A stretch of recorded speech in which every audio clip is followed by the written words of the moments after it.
Hello everyone, welcome to Sanmargaha classes. Question number 8 from sources. Which book was written by Chand Bardai? Which book was written by Chand Bardai?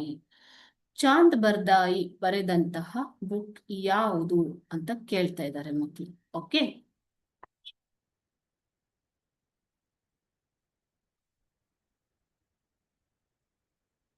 They come under literary sources ಅಲ್ವಾ. So ಬರೆದಂತಹ book, ಆ ಬುಕ್ಗಳು ಯಾವ್ದ್ರಲ್ಲಿ ಬರ್ತವೆ ಮಕ್ಕಳೇ?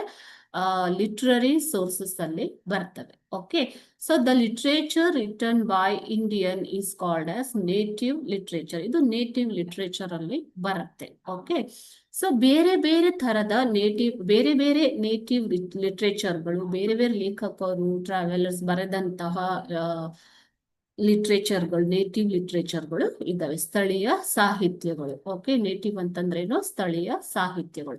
Okay, so we can see this type of literature in all Indian languages like Sanskrit, Prakrit, Kannada, Tamil, Telugu, Marathi and all other languages have rich type of literary sources. ಈ ಎಲ್ಲ ಭಾಷೆಗಳು ಕೂಡ ಶ್ರೀಮಂತವಾದ ಒಂದು ಸಾಹಿತ್ಯ ಹಿನ್ನೆಲೆಯನ್ನ ಹೊಂದಿರುವಂಥವು. ಓಕೆನಾ?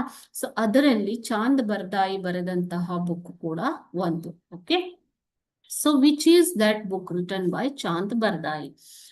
The literary work written by Chand Bardai is Prithviraj Raso. Prithviraj Raso ಅನ್ನುವಂತಹ ಕೃತಿಯನ್ನ ಚಾಂದ್ ಬರ್ದಾಯಿ ಬರೆದಿರುವಂಥದ್ದು. ಓಕೆನಾ? Thank you.